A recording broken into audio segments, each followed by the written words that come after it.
انسان جب اللہ تعالیٰ کی حقیقی معرفت کو پا لیتا ہے تو وہ یہ جان لیتا ہے کہ میرا سب سے زیادہ خیر خواہ، میرا دوست، میرا حامی و ناصر، میرا نگہبان، میرا دوست اور مدد کرنے والا جب سارے سہارے چھوڑ گئے، میرا سہارا بننے والا تمام عمر سہاروں پہ آس رہی، تمام عمر سہارے فریب دیتے ہیں، میرا خالق، میرا مالک، میرا رازق۔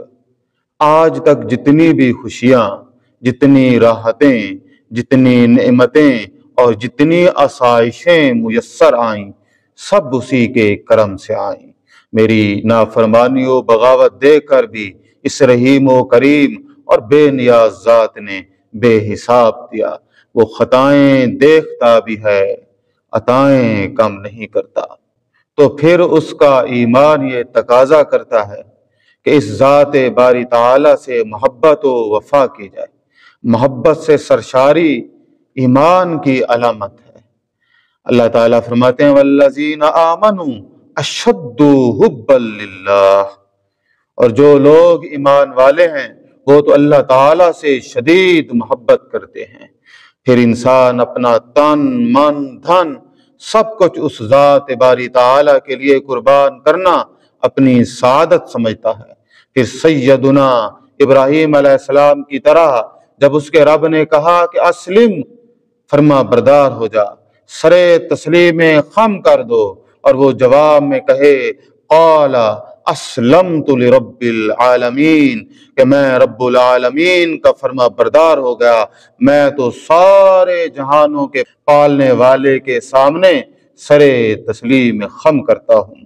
پھر اس کو آگ ہی میں کیوں نہ ڈالا جائے، تو وہ اس کو اپنی سعادت و خوش نصیبی سمجھتا ہے، اور اس کی لذت کو کوئی ایمان والا ہی جان سکتا ہے، یہاں تک کہ وہ اپنی جان تک دینے کو تیار ہو جاتا ہے۔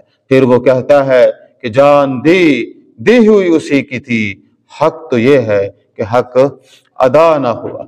عزیز سامعین کرام، آپ اندازہ کریں کہ ایک وہ ہے جو جان تک دینے کو اپنی سعادت سمجھتا ہے۔ ذرا سوچیں، کیا ہمارے کھوکھلے ایمان میں بھی ایسی طاقت ہے؟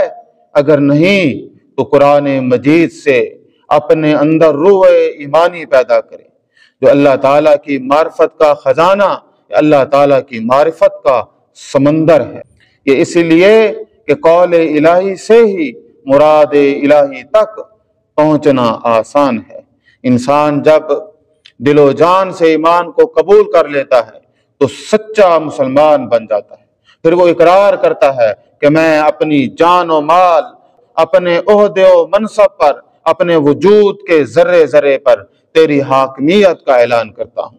بلکہ جناب علامہ اسدی رحمۃ اللہ علیہ فرماتے ہیں کہ جہاں سے انسان کا ہر ارادہ اور خواہش ابھرتی ہے، اس ارادہ و خواہش پر اللہ تعالیٰ کی حاکمیت اور الوہیت کا اطلاق کرے کہ تو جو کہے گا، جس وقت کہے گا، میں بجا آوری کے لیے حاضر ہوں۔ یہی عبدیت کا اعلیٰ ترین درجہ ہے۔ مسلمان ہونے کے بعد اس پر کفر و شرک، جھوٹ فراڈ، حرام رزق، بے حیائی اور جملہ تمام برے کام ہمیشہ کے لیے منع ہو جاتے ہیں، جو سب کے سب حرام ہیں۔ اللہ تعالیٰ فرماتے ہیں والذین یجتنبون کبائر الاسم والفواحش واذا ما غضبوا هم یغفرون، کہ جو گناہ کبیرہ اور بے حیائی کے کاموں سے دور رہتے ہیں اور جب کسی پر غصہ آتا ہے تو معاف کر دیتے ہیں۔ اب اس مومن کا گناہوں کی گندگیوں سے پاک وجود بن جاتا ہے، گویا وہ ایمان کے حصار میں رہتا ہے۔ یہی ایمان کا روزہ ہے جو آج ہمارا موضوع ہے۔ عزیز سامعین کرام، مومن کے ایمان کو مستحکم اور راسخ کرنے کے لیے اللہ جل شانہ نے عبادات کو مقرر فرمایا ہے، اور ہر ایک عبادت کو اپنی رضا و قرب، حصول تقوی اور حفاظت ایمان کا ذریعہ قرار دیا ہے۔ اور انہی عبادات میں سے ایک عبادت روزہ ہے۔ فرمان الہی ہے یا ایھا الذین آمنوا کتب علیکم الصیام کما کتب علی الذین من قبلکم لعلکم تتقون۔ اللہ تعالیٰ ایمان والوں کو مخاطب فرماتے ہیں کہ یا ایھا الذین آمنوا، اے ایمان والو۔ جب ایمان والوں کو شرف تخاطب سے نوازا جاتا ہے تو وہ تڑپ اٹھتا ہے اور صدائے حق پر لبیک کہتا ہے، اور اس کے شوق و جذبے، خوشی و مسرت کی کوئی انتہا نہیں رہتی کہ عرش والے نے فرش والے کو یاد کیا ہے۔ کہتا ہے غلام حاضر ہے، حکم ہوتا ہے کہ تطہیر قلب و فکر، سرشاری ایمان و رضا، زہد و تقوی کے لیے کتب علیکم الصیام کما کتب علی الذین من قبلکم لعلکم تتقون، کہ تم پر روزے فرض کیے گئے ہیں جس طرح تم سے پہلے لوگوں پر فرض کیے گئے تھے تاکہ تم تقوی اختیار کرو۔ رمضان ایسے ہی صاحبین ایمان کو پکارتا ہے کہ ایمان کی دولت لے کر آؤ اور روزے کے ذریعے تقوی کا پھل لے کر جاؤ۔ صاحب ایمان کے لیے روزہ رکھنا آسان ہوتا ہے، کہتے ہیں کہ روزے کا وزن جسم نہیں ایمان اٹھاتا ہے۔ آپ دیکھتے ہیں کہ بڑے بڑے صحت مند لوگ روزہ نہیں رکھتے، اگر ایمان ہو تو کمزور آدمی بھی روزے کی بجا آوری کرتا ہے۔ یہ سب ایمان کی طاقت ہے۔ عربی زبان میں روزہ کو صوم کہتے ہیں۔ صوم کا لفظی معنی ہے الصوم هو الامساک، مطلقاً رک جانا صوم ہے۔ اس کا اصطلاحی معنی ہے کہ اللہ تبارک و تعالیٰ کے حکم سے صبح سفید دھاری سے مغرب تک کھانے پینے اور مباشرت سے رکنے والے کو صائم یا روزے دار کہتے ہیں۔ رمضان کا روزہ ہے، یعنی رمضان میں کھانے پینے اور مباشرت سے پرہیز کرنا، یہ کیا ہے؟ یہی رمضان کا روزہ ہے۔ کسی غیر مسلم نے مسلمان سے پوچھا، یہ جو تم رمضان کا پورا مہینہ صبح سے شام تک بھوکے پیاسے رہتے ہو، اس سے تمہیں کیا ملتا ہے؟ مسلمان نے اسے جواب دیا کہ روزہ ایک عبادت ہے، اور یہ صرف بھوکے پیاسے رہنے کا نام نہیں، بلکہ روزے کے دوران جھوٹ نہ بولنا، ایمانداری سے اپنا کام کرنا، انصاف کرنا، پورا تولنا وغیرہ، یہ سب تمام برے کاموں سے بچنا ہوتا ہے۔ غیر مسلم نے بڑی سنجیدگی سے جواب دیا، بھائی آپ کے تو مزے ہیں جی، ہمیں تو سارا سال ان کاموں سے بچنا ہوتا ہے، تو آپ کو بس ایک مہینہ۔ ہمیں بھی یہ سوچنا چاہیے، کیا اسلام ایک مسلمان کو صرف رمضان کے مہینے میں ان برے کاموں سے بچنے کا حکم دیتا ہے، یا یہ برے کام ساری زندگی کے لیے ایک مسلمان کو منع یا حرام ہے؟ محترم سامعین کرام، اس بات کو سمجھنے کی ضرورت ہے۔ لوگ کہتے ہیں کہ تم روزہ رکھ کر جھوٹ بولتے ہو، یا تم روزہ رکھ کر بے ایمانی کرتے ہو، کیا رمضان کے بعد ان کاموں کی اجازت ہے؟ کیا یہ سب کام صرف رمضان میں منع ہیں یا ساری زندگی کے لیے؟ حالانکہ یہ کہنا چاہیے کہ کیسے مسلمان ہو کہ مسلمان ہو کر جھوٹ بولتے ہو، مسلمان ہو کر گالی دیتے ہو، کیونکہ مسلمان کو زیب نہیں دیتا کہ وہ جھوٹ بولے، گالی دے، بے ایمانی کرے، بے حیائی کرے۔ یہ سب ایمان کے روزے کو توڑنے والے اعمال ہیں۔ ایسے لوگوں کو رسمی مسلمان کہتے ہیں۔ جھوٹ اور جملہ ہر برائی گویا ساری زندگی کے لیے منع ہے۔ عزیز سامعین کرام، یہ ہم بھول جاتے ہیں کہ جس خدا نے روزہ کا حکم دیا ہے، اسی نے ہی جھوٹ، بے حیائی، حرام رزق سے بھی منع فرمایا ہے۔ ہم ان چیزوں سے اس وقت بچیں گے جب ایمان کا روزہ رکھیں گے، اور یہ یاد رکھیں کہ ایمان کا روزہ دائمی ہے۔ پہلے ایمان کا روزہ رکھیں، پھر رمضان کا روزہ رکھیں۔ ایمان کے روزے سے جو آدمی اللہ تعالیٰ کا حکم سمجھتے ہوئے بھوکا پیاسا رہ جاتا ہے، یہ اس بات کی تربیت ہوتی ہے کہ تم بھوکے اور پیاسے رہ جانا، مگر اللہ تعالیٰ کی نافرمانی نہ کرنا، اللہ تعالیٰ کو رب العالمین ماننے والا، یعنی اللہ تعالیٰ کو سارے جہانوں کا پالنے والا ماننے والا کیسے حرام کھا سکتا ہے؟ ایمان کے روزے کے بغیر رمضان کا روزہ قبول ہی نہیں، اور جس روزے کا اثر اس کے اپنے ہی وجود پر نہ ہو تو خاک قبول ہوگا۔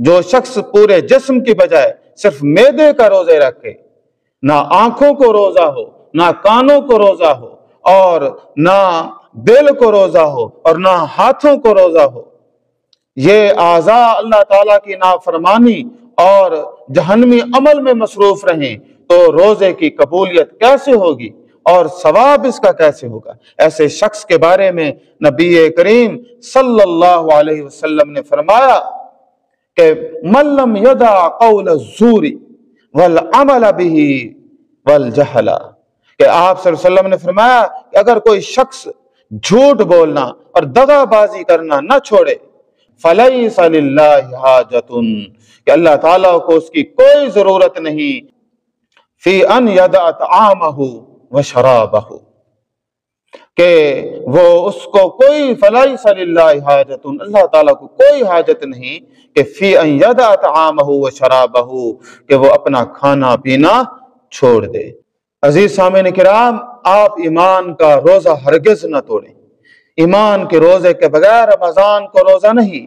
جب ایمان کا روزہ اور رمضان کا روزہ اکٹھے ہو جائیں تو اس کو رسول اللہ صلی اللہ علیہ وسلم نے خوشخبری سنائی ہے۔ وہ خوشخبری کیا ہے؟ فرمایا کہ من صام رمضان ایمانا واحتسابا غفر له ما تقدم من ذنبہ، کہ جو شخص ایمان و احتساب کے ساتھ رمضان کے روزے رکھے تو اللہ تعالیٰ اس کے گزشتہ گناہوں کو معاف فرما دیتے ہیں۔ فرمایا من صام رمضان ایمانا، آپ ان لفظوں پہ غور کریں، صام رمضان میں رمضان کا روزہ اور ایمانان میں ایمان کا روزہ، ان دونوں کا ذکر ہے، اور جب ان دونوں کے تقاضوں کو پورا کیا جائے تو روزے بھی قبول ہو جائیں گے اور ساتھ گناہ بھی معاف ہو جائیں گے، کیونکہ مقصد صوم اللہ تعالیٰ نے تقوی کو قرار دیا ہے۔ فرمایا کہ لعلکم تتقون، کہ تاکہ تم تقوی حاصل کرو،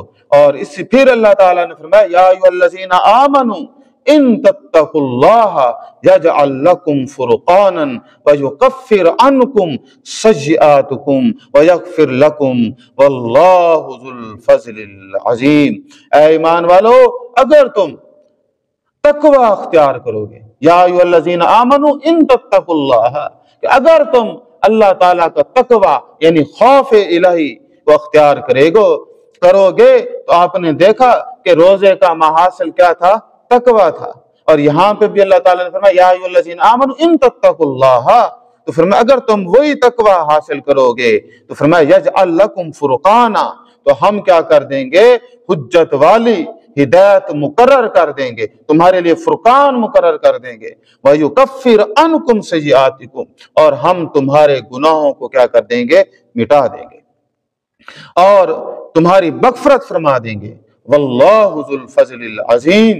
عزیز سامعین کرام، اللہ تعالیٰ بڑے ہی فضل والے ہیں۔ اسی طرح اللہ تعالیٰ قرآن مجید میں فرماتے ہیں ان الحسنات یذھبن السیئات، کہ کوئی شک نہیں کہ نیکیاں گناہوں کو دور کر دیتی ہیں۔ روزہ ایک طویل اور پر مشقت عبادت ہے، خاص طور پر گرمی کے موسم میں۔ اگر ہم اس کے تقاضوں کو پورا کرتے ہوئے روزہ رکھیں، انشاءاللہ اس کا اجر بھی بہت ملے گا اور ساتھ گناہ بھی مٹ جائیں گے۔ اتنا بڑا انعام ہے اور اتنا بڑا درجہ ہے۔